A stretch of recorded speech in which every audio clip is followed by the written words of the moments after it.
Ces infrastructures sont inaugurées. Pour d'autres, c'est le lancement des travaux comme l'hôtel donc de ville de Guédiawaye et la mosquée Thierno Souleymane Baal. Sur l'impact de toutes ces réalisations, les populations se prononcent dans ce journal. Mesdames, Messieurs, bienvenue donc dans cette édition. Je le disais tantôt, le président de la République a visité ce vendredi le centre hospitalier d'Al Djam de Guédiawaye, un hôpital moderne avec des équipements de dernière génération pour un financement de 9,785 milliards de francs CFA. L'accès à des soins de qualité et un environnement propice à la recherche et à l'enseignement sont les missions du centre hospitalier national donc de Guédiawaye. Le président de la République a loué le travail de l'administration qui se veut proche des populations pour un renouveau du service public. Aboubakri Kane. Forte mobilisation des populations de Guédiawaye pour accueillir le président de la République en visite dans la banlieue.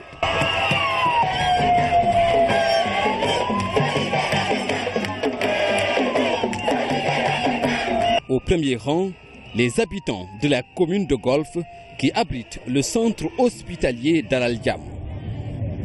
L'hôpital d'Al Djam est bâti sur une superficie de 10 hectares et se positionne pour apporter de la valeur ajoutée au système sanitaire sénégalais. Un centre hospitalier moderne avec presque toutes les spécialités médicales pour permettre aux citoyens d'accéder à des soins de qualité. Ça nous permet de faire toute la biochimie clinique, donc ça permet de suivre tous les patients qui sont diabétiques, les patients qui souffrent d'insuffisance rénale, et cet appareil également fait le dosage des drogues. Cet appareil-ci fait le dosage des hormones et ça fait également les marqueurs tumoraux, donc tous les patients qui sont atteints de cancer, on pourra les suivre, les détecter et les suivre, et cet appareil également fait tous les marqueurs à partir des prélèvements sanguins, mais ça peut se faire également à partir de prélèvements tissulaires, donc à partir de biopsie. Sa capacité d'accueil actuelle est de 300 lits, mais elle est extensible à 500 dans la deuxième phase. C'est ce qu'on a matérialisé en bleu et en rouge. La coupe en façade montre un hôpital construit sur 4 niveaux. Et à l'étage, on a le laboratoire, les blocs opératoires et ensuite la stérilisation. De l'autre côté, on a toutes les hospitalisations en chirurgie. Un hôpital de référence qui garantit aux malades une prise en charge efficace avec une offre de services et des équipements de dernière génération, notamment au niveau des laboratoires. Et ce qui est intéressant, Monsieur le Président, pour cet appareil-là, ça permet en même temps de visualiser. Donc la patiente, elle peut voir, il y aura ici toutes ces images de la patiente. Dans toutes les étapes de dépistage et la prise en charge, elle peut les voir en même temps. Donc elle aura un examen que nous aussi nous aurons dans son dossier maladie. Et ce qui est intéressant également, c'est que tout est stocké. Donc 5 ans, 10 ans, on revient. Pour les problèmes médico-légaux, c'est réglé ici. Si la lésion est difficile, on a un comité d'experts, on exporte la lésion et on discute avant d'adopter. Voilà. L'innovation majeure ici, c'est surtout au niveau des prothèses. Prothèses dentaires, nous disposons d'un appareil CEREC moderne qui permet de scanner les informations sur le patient, de transformer ça au niveau de l'ordinateur et avec une imprimante 3D, ça sort la prothèse. Donc ça réduit considérablement les délais d'attente. On ne passe plus par le laboratoire avec des risques d'erreur. Voilà, il n'y a plus de moulage. Le pôle mère-enfant, les urgences, avec l'héliport, il y aura des possibilités de faire des évacuations par hélicoptère et la transplantation rénale. C'est ça un peu la valeur ajoutée qu'offre le centre hospitalier national d'Al Djam. Le chef de l'État a pris le temps de visiter tous les services avec une oreille attentive aux explications du personnel médical. Sur chaque table tournante, vous avez un projecteur de test qui nous permet de mesurer l'acuité visuelle du malade. Vous avez une lampe à fente qui est là-bas derrière. Elle nous permet de consulter le malade, d'examiner l'œil du segment antérieur au segment postérieur. Et un autre appareil qu'on appelle l'autoréfractomètre automatique qui permet de mettre en évidence les amétropies, c'est les myopies, les hypermétropies, l'astigmatisme. Et cet appareil aussi nous permet en fait de calculer ce qu'on appelle le diamètre cornéen qui nous aide beaucoup dans les chirurgies de la cataracte. Là où pour une prostate classique que l'on opère par voie ouverte, les patients restent une semaine. Avec cette technique-là, en moins de 3 jours, le patient peut rentrer à la maison avec énormément moins de complications. Voilà, et c'est une grande innovation. Maintenant, en fait, c'est ce qui se fait. Ça permet de développer énormément la pratique de l'urologie. Celle-là qui sera la grande salle d'urgence vitale, la salle de déchocage. Donc un patient très grave qui arrive, c'est rapide, l'accès est direct, on s'en occupe tout de suite. Les médecins habituellement ils attendent ici, dès que le malade arrive, donc le traitement il démarre tout de suite. Du service de gynécologie à celui des consultations externes ou de la kinésithérapie, les équipements garantissent une prise en charge sanitaire de toute la banlieue, Guédiawaye, Parcelles Assainies, Pikine et même au-delà. Un excellent travail de mise en œuvre de l'hôpital apprécié par le chef de l'État. Même si les travaux ont démarré avant son accession au pouvoir, les blocages notés à un moment donné ont pu être levés. Grâce à l'engagement du gouvernement, sa dextérité, l'État du Sénégal a pu mobiliser sa contrepartie qui était de l'ordre de 10 milliards de francs CFA et s'est acquitté de l'ensemble de ses obligations, ce qui a permis de relancer la poursuite et l'achèvement donc de l'hôpital d'Al Djam. La mission de l'hôpital d'Al Djam est aussi de créer un environnement de travail propice à la recherche et à l'enseignement. Le chef de l'État salue le choix du personnel médical et les équipements qui offrent un plateau relevé. C'est un hôpital universitaire et le ministère de la Santé, en relation avec les professionnels, ont fait une sélection rigoureuse sur un personnel hautement qualifié et motivé pour tenir cet hôpital de référence qui ira au-delà des limites de notre frontière. Bien entendu, vous aurez constaté la modernisation et la haute qualité des plateaux médicaux. Un financement global de plus de 50 milliards de francs CFA pour permettre à la banlieue dakaroise de bénéficier d'un plateau médical relevé et des soins de santé de qualité. L'ouverture du centre hospitalier d'Al Djam de Guédiawaye est prévue au début de l'année 2017. Après cette visite du chef de l'État à l'hôpital d'Al Djam de Guédiawaye, le ministre de la Santé, de l'Action sociale et les populations de la banlieue ont dit toute leur satisfaction au micro de Aminata Bengfal. C'est un hôpital qui avait fait couler beaucoup d'encre et qui avait aussi vraiment un appel des populations pour qu'ils puissent être fonctionnels. Et Monsieur le Président de la République nous avait donné des instructions pour que nous puissions vraiment accélérer les choses pour que cet hôpital puisse être à la portée des populations. Aujourd'hui, c'est l'étape importante parce que nous allons commencer maintenant par des consultations externes et par certaines consultations bien sûr de spécialité. Et dans les 6 mois qui vont venir, nous aurons reçu tout le matériel. Vous avez dû voir qu'il y a même des caisses qui sont là, donc du matériel qui est arrivé. Et nous allons tout monter pour pouvoir vraiment permettre aux populations d'ici la fin de l'année d'avoir un hôpital fonctionnel à 100%. Vous comprendrez ma satisfaction et la fierté de recevoir le chef de l'État ici pour lancer l'ouverture de l'hôpital d'Al Djam, qui est une référence au plan infrastructurel dans le domaine médical et qui va permettre de faire de Guédiawaye un hub de santé.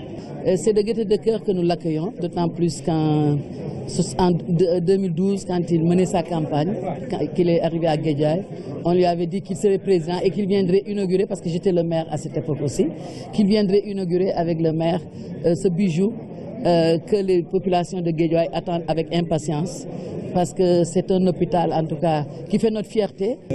Aujourd'hui, tout le monde est content, surtout la population de Guédiawaye. Nous sommes fiers aujourd'hui d'être un banlieusard. Nous restons à Guédiawaye où le chef de l'État a procédé cet après-midi à la pose de la première pierre de la mosquée Thierno Souleymane Baal.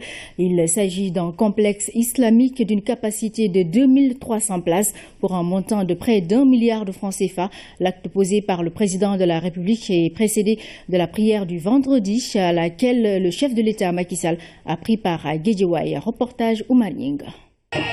C'est une démonstration de force, un accueil enthousiaste qui révèle l'importance que les populations donnent à l'arrivée du chef de l'État à Guédiawaye.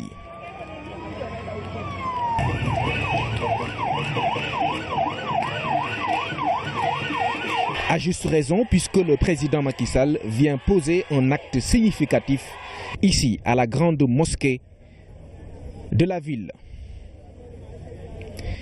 Et puisque c'est vendredi, le président Macky Sall effectue d'abord la prière de la mi-journée.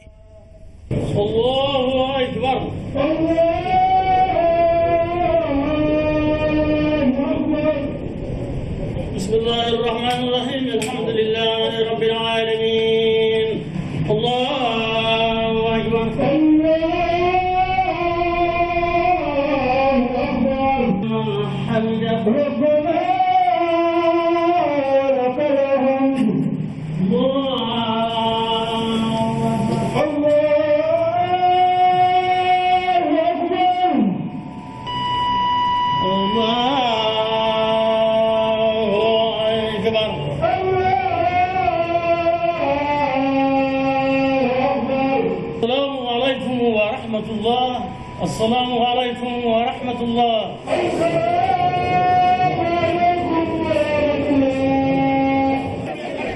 L'étape qui suit la prière fera date. Le président Macky Sall pose la première pierre d'une grande mosquée. Un nouvel édifice qui n'a rien à voir avec celui qui abrite la prière du jour, qui sera d'ailleurs réhabilité. En fait, c'est un complexe islamique qui va sortir de terre ici. Il sera l'un des plus beaux du pays. On va garder l'ancienne mosquée, on va l'orienter sur l'emplacement de la première mosquée qui date de 1952. Donc ça va être très symbolique en termes de présence. On va doubler la capacité d'accueil par rapport à la mosquée actuelle. Donc on va tourner autour de 2000 places avec la partie hommes et la partie femmes en jeu. Sur l'autre partie, donc on a prévu sur la deuxième phase la réhabilitation de la mosquée existante, mais aussi la construction du siège des imams avec un dara moderne donc dans la continuité. C'est le programme spécial des sites religieux du président de la République qui est ainsi mis en branle. Le chef de l'État a donné les éléments d'information aux imams et responsables religieux du département présents à la prière. À côté d'eux, le président des imams et oulémas du Sénégal. Ensemble, tous ont transmis leur gratitude au chef de l'État. Prières et remerciements pour les actes de portée sociale qu'il pose au quotidien en faveur des Sénégalais. Prières et remerciements pour ce joyau que les populations de Guédiawaye vont réceptionner dans 10 mois. Justement, cette mosquée Thierno Souleymane Baal figure donc en bonne place parmi les infrastructures prévues à Guédiawaye. L'édifice comportera un complexe islamique. Les populations saluent donc ce projet. Elles sont au micro de Papouna Tchao. Une vieille doléance, un paradoxe qui vient d'être levé. La mosquée de Guédiawaye était devenue délabrée et trop exiguë pour la forte communauté musulmane de la localité. Elle sera entièrement refaite. En lieu et place, une toute nouvelle mosquée à la dimension de la ville verra le jour. Ici, c'est la grande mosquée, donc vraiment, il est normal qu'on le fasse. Une grande mosquée, une grande mosquée vraiment qui répond aux normes, parce que c'est la première grande mosquée ici, Guédiawaye. C'est la grande mosquée. Avant tout, les imams, lors des vendredis, ils fermaient les mosquées et venaient ici prier. Donc c'est un mérite. Nous sommes très contents, le président a beaucoup mérité vraiment à ça. C'est avec une grande fierté que nous recevons aujourd'hui le président de la République pour l'édification de cette mosquée. Vous savez, cette mosquée a été créée, je dirais même la pose de la première pierre a été faite ici en 1969 par le feu Serigne Abdou Aziz Sy Dabakh. Depuis lors, il y a quand même pas mal de tentations pour construire cette mosquée. Finalement, un volontaire, un natif du quartier, a pu quand même mobiliser ses fonds pour construire la mosquée telle que vous la voyez présentement.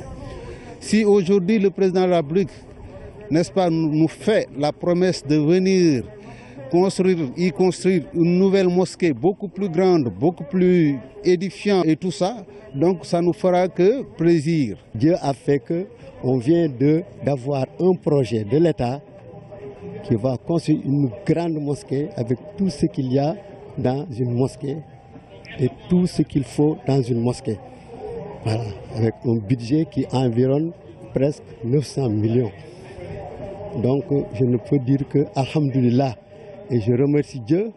Je sais que Seigneur Abdou Aziz et Seydou Nourou sont actuellement ici même présents devant nous avec El Hadji Malick. La nouvelle mosquée sera accompagnée d'un institut islamique et d'un siège des imams, un véritable complexe islamique répondant à toutes les normes de commodité. Nous aurons une nouvelle mosquée d'une surface de près de 17 000 m². Enfin, la surface du terrain fait 17 000 m² et la nouvelle capacité d'accueil de la mosquée sera de près de 2300 personnes.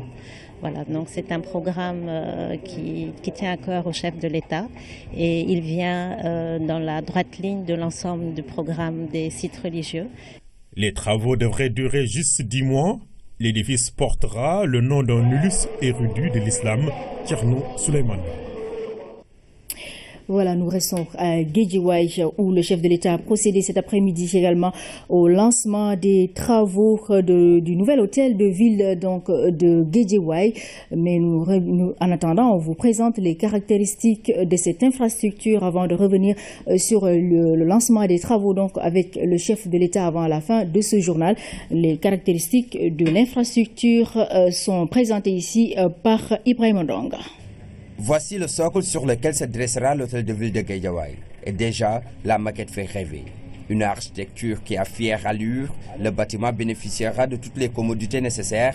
L'objectif est de faire du futur hôtel de ville la carte d'identité de Guédiawaye. L'hôtel de ville doit être un trait marquant. Et ce bâtiment, de par ses lignes architecturales, va se distinguer parmi tous les autres bâtiments de la ville et voire même de la région de Dakar. Le plus important, c'est de pouvoir avoir un bâtiment spacieux, un bâtiment intelligent qui va associer luminosité naturelle, économie d'énergie. Le bâtiment sera érigé sur une superficie de 5000 m². Les travaux seront réalisés par l'agence d'exécution des travaux d'intérêt public contre le sous-emploi. Avec la vision du chef de l'État, nous sommes en train de mettre de nouveaux équipements qui cadrent mieux avec les ambitions des collectivités locales.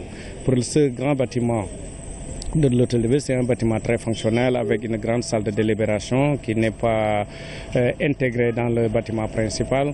Mais c'est un bâtiment aussi intelligent qui utilisera le mix énergétique avec des installations de dernière génération. En plus de la construction de l'hôtel de ville, il y a aussi d'autres projets, non moins importants.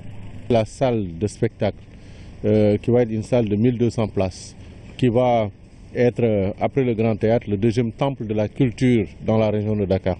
Nous avons aussi la plateforme informatique et services associés qui est une plateforme de mise à disposition de nouvelles technologies pour les acteurs économiques, pour les étudiants, pour les intellectuels, pour tout le monde et qui en même temps va être une plateforme d'échange et d'animation de la ville. Nous avons de nombreux autres projets tels que la modernisation du stade Amadou Barry avec l'élection notamment d'un centre d'hébergement. Du côté des populations, l'appréciation est positive. Nous sommes très contents des projets que le président est en train de réaliser ici à Guédiawaye, surtout avec l'hôtel de ville quand même, qui permettra quand même la création d'emplois des jeunes. La salle de spectacle, mais aussi là-bas, ce qu'il a fait pour le stade Amadou Barry, tout ça donc permet le développement de la ville de Guédiawaye. Sur le plan économique aussi, avec la création d'emplois. Et c'est ce que nous souhaitons depuis longtemps et nous sommes prêts à accompagner le président. Toutes ces réalisations entrent dans le cadre d'un seul but, la modernisation de la ville de Guédiawaye. Le chef de l'État a également procédé aujourd'hui à l'ouverture de la section 3 de la VDN pour le président Macky Sall. Cette première tranche de 17 km ouvre de nouvelles perspectives d'habitation pour les populations, mais qu'il faudra encadrer. Les populations qui ont exprimé toute leur satisfaction et leur fierté au président Macky Sall, nous dit Pabiram Bigué-Ndiaye. Son Excellence, Monsieur le Président Macky Sall, accompagné par son Premier ministre. Aboutissement d'une vision. Le rêve d'une vie meilleure commence à se réaliser. Le changement est visible, visible de près, de haut et de loin. Au loin, c'est l'image d'un paysage paradisiaque, traversé par une nouvelle autoroute, la section 3 du prolongement de la VDN.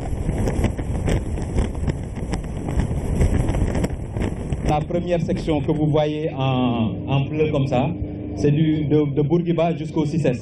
Et on a la deuxième section qui est en rouge entre le 6S et le Golf Club de Guédiawaye. C'est là où nous sommes présentement.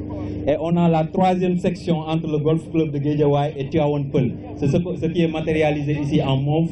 Et une quatrième section entre Tivaouane Peulh et Diamniadio.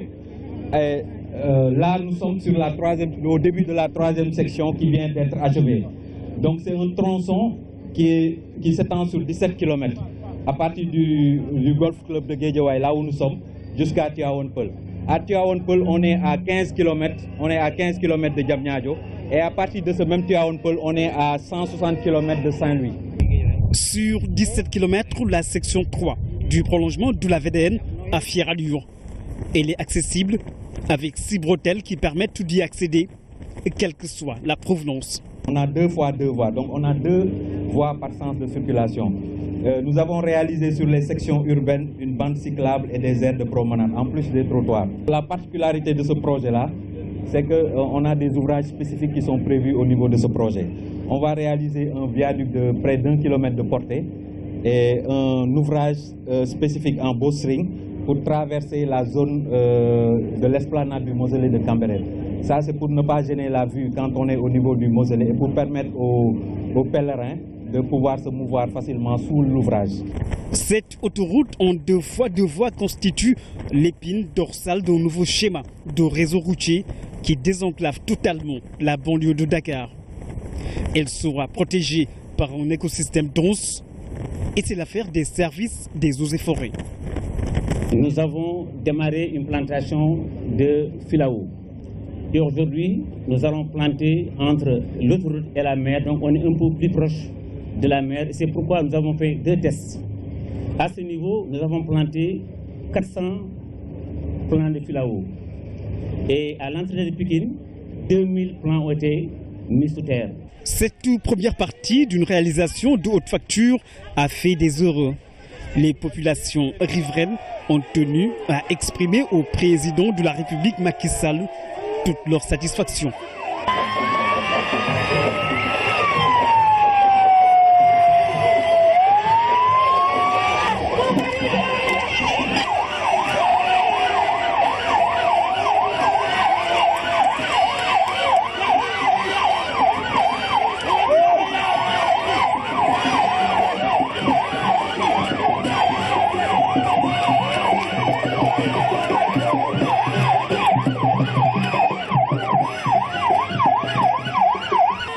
Une joie palpable, l'expression d'un besoin qui fait ressortir toute la grandeur de l'œuvre réalisée par le chef de l'État.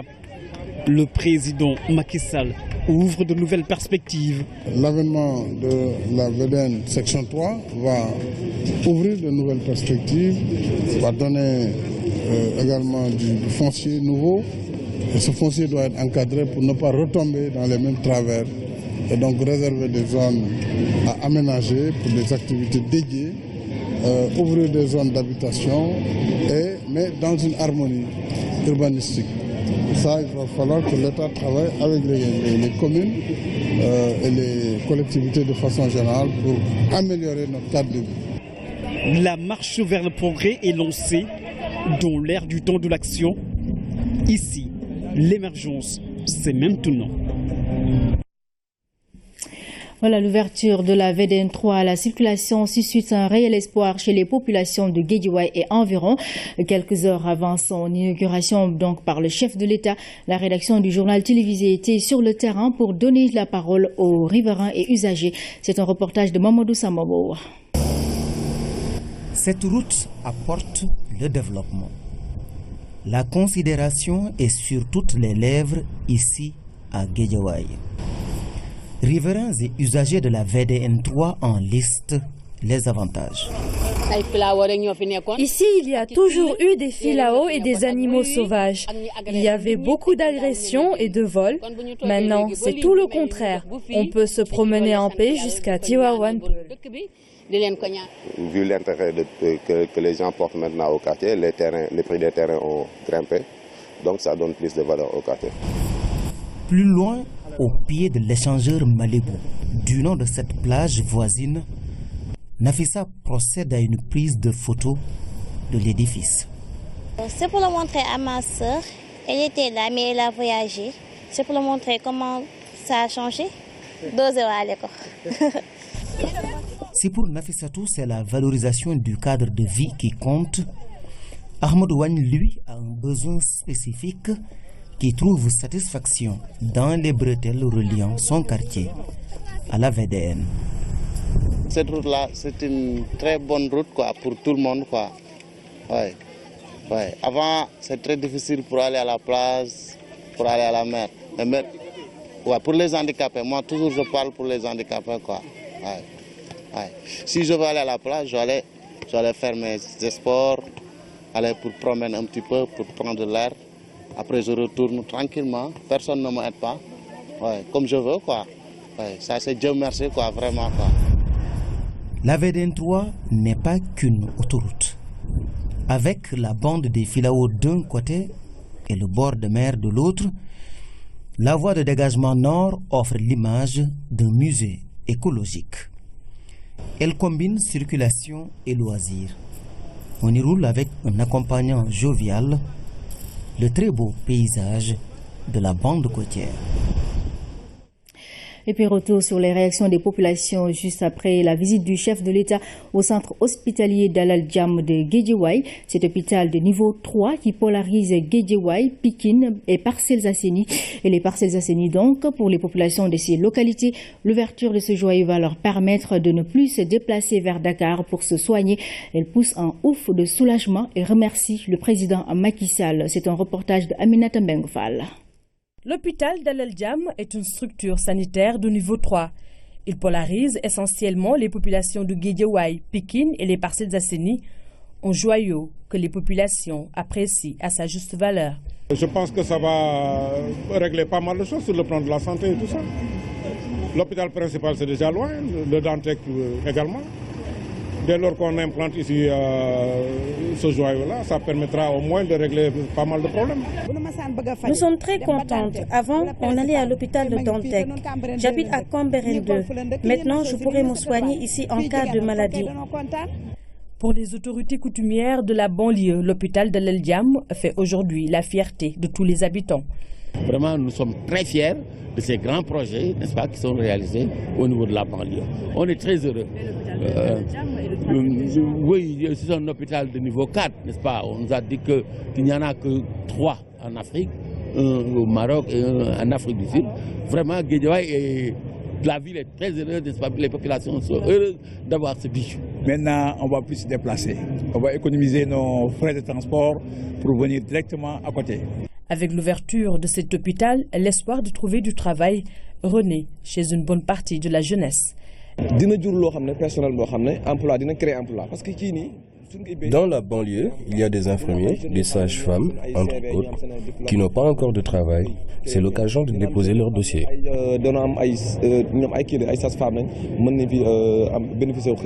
Les femmes en grossesse et les enfants constituent une couche importante pour laquelle l'hôpital compte accorder une grande attention. Ça va apporter beaucoup en ce qui concerne la santé des enfants dans la banlieue. Ça va être d'un apport extrêmement important. C'est une aubaine, surtout pour les femmes enceintes qui quittent la banlieue pour aller à Dakar se faire consulter. Situé au cœur de la banlieue, l'hôpital d'Al Djam va certainement apporter des solutions aux nombreux problèmes de prise en charge sanitaire des populations. C'est une vingtaine de services avec des professeurs d'université, de rang magistral.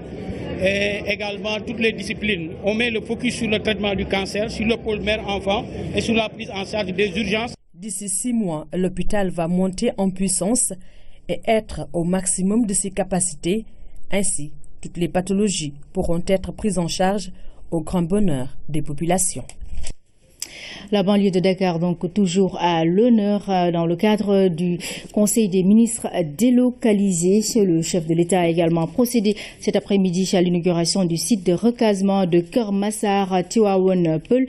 Nous y reviendrons dans nos prochaines éditions, mais avant cela, on va vous parler des impacts donc de cette infrastructure, de ce site plutôt de recasement de Keur Massar Tivaouane Peulh qui concerne plus de 2000 ménages. 135 familles ont été réinstallées et 1216 parcelles attribuées. Une station d'épuration moderne a été construite pour prendre en charge l'assainissement de la zone. Seydina Alunfal, reportage. La zone de recasement Keur Massar Tivaouane Peulh. Le site loge des aménagements servant à abriter les populations déplacées des emprises de l'autoroute à péage. On nous a aménagé ce site où vous voyez vous-même, toutes les routes sont goudronnées.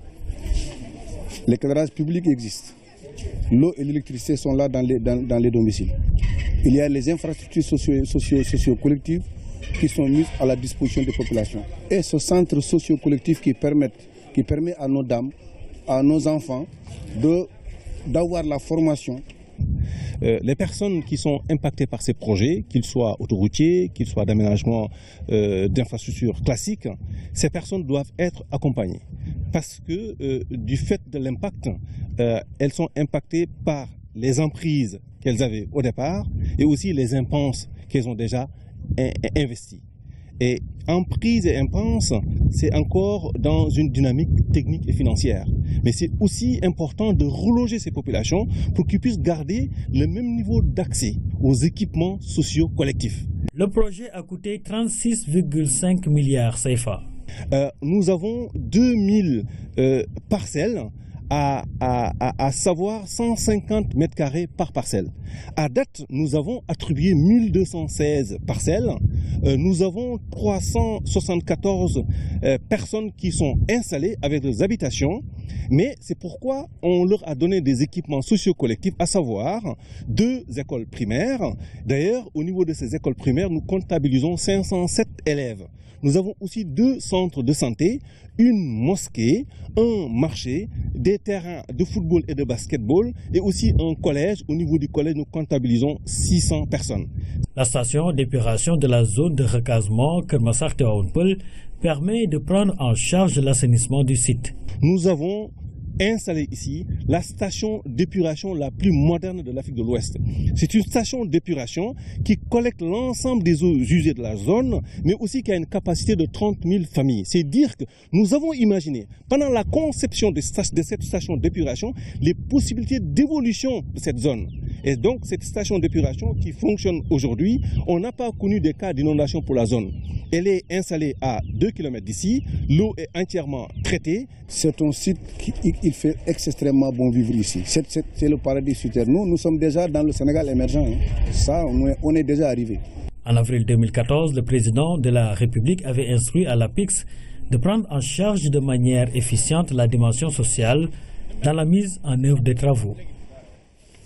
Le chef de l'État a reçu hier dans la soirée les autorités religieuses et coutumières du département de Pikine en face à face entre le président Macky Sall et les acteurs sociaux du plus grand département de la région de Dakar, mis à profit pour exposer des préoccupations pour leur bien-être et celui des populations de la localité. Le chef de l'État a pris l'engagement de les accompagner et de construire une grande mosquée à Pikine. Pabiram Biguendia et la synthèse. Ils sont dignitaires, chefs religieux et coutumiers du plus grand département du Dakar, Pikine. Dialogue et contact direct avec le président de la République Macky Sall. La séquence est inédite pour ces notables et personnalités de Pikine. L'occasion rêvée d'exposer au chef de l'État des préoccupations qui touchent directement leur vécu et tâches quotidiennes aux côtés des populations. Des doléances qui tournent généralement autour de leurs conditions de vie et de travail, mais également d'infrastructures religieuses et instituts d'enseignement coranique, sans oublier une pensée pour l'emploi des jeunes, l'édification de cimetières, la lutte contre l'extrémisme religieux Et là-dessus, les imams veulent être des boucliers face au lavage de cerveau des jeunes, gage d'un Sénégal apaisé à l'abri de la menace terroriste. C'est aussi l'occasion d'évoquer avec les maîtres coraniques le cas du retrait des enfants talibés de la rue. À ce niveau, le président Macky Sall a réitéré sa volonté de mettre en avant la protection des enfants tout en préservant le droit à l'enseignement coranique. À ce niveau, les daras et instituts d'enseignement coranique seront revalorisés et auront le soutien de l'État pour la prise en charge des talibés. Le soutien au culte garanti par la Constitution reste également l'une des priorités du chef de l'État, traduit par la modernisation des cités religieuses. La solidarité, l'esprit de partage constituent aujourd'hui le socle d'un nouveau système d'enseignement coranique qui met en avant la connaissance divine et lutte contre toute forme de déviance qui conduit à l'extrémisme religieux, une menace pour la sécurité intérieure. Le chef de l'État a saisi l'opportunité pour réaffirmer son engagement de faire de Pikine une ville nouvelle qui s'ouvre à la modernité et au développement à travers de nouvelles infrastructures routières et un nouveau système d'assainissement. Pikine aura également une cité administrative qui sera édifiée à côté du stade d'Alassane Djigo. Le train express régional passera aussi au cœur de la ville avec des gares et un système de transport de masse moderne qui fera du plus grand département de Dakar un centre nodal d'échanges économiques. Bref, Pikine ne sera plus une banlieue, mais une ville moderne et attrayante. Concernant les conditions de vie des imams, chefs de village et délégués de quartier, le chef de l'État a décidé de les accompagner pour leur assurer un mieux-être avec une revalorisation de leur statut. Pikine sera également bientôt doté d'une grande mosquée et l'érection de nouveaux cimetières dépendra de la disponibilité du foncier en tenant compte de l'équilibre de l'écosystème. Et pour clôturer cette forte séquence entre le chef de l'État et les autorités religieuses et coutumières de Pikine, des prières ont été formulées pour un Sénégal de paix, un Sénégal prospère, mais également le succès du plan Sénégal émergent. Ce samedi sera inauguré et mis en circulation l'échangeur de l'émergence ex-pont Sénégal 92. L'ouvrage qui a coûté 7 milliards est un échangeur à trèfle composé de 2 boucles et de 4 bretelles. Il va assurer la mobilité sur l'axe nord-sud. Les populations attendent avec beaucoup d'impatience son ouverture. C'est un reportage de Aram Daoua. La touche finale d'un échangeur qui va jeter aux oubliettes dans quelques heures les habituelles longues files d'attente sur cet axe stratégique. Actuellement, on est sur les derniers détails des travaux, à savoir la pose des candélabres, la peinture, le nettoyage général du sentier. Nous sommes sur ce qui est désormais convenu d'appeler échangeur de l'émergence. 2 boucles, 4 bretelles, une rampe, 3 fois 3 voies. C'est un échangeur qui est composé d'un pont avec 2 travées de 25 mètres et 3,5 km de voirie.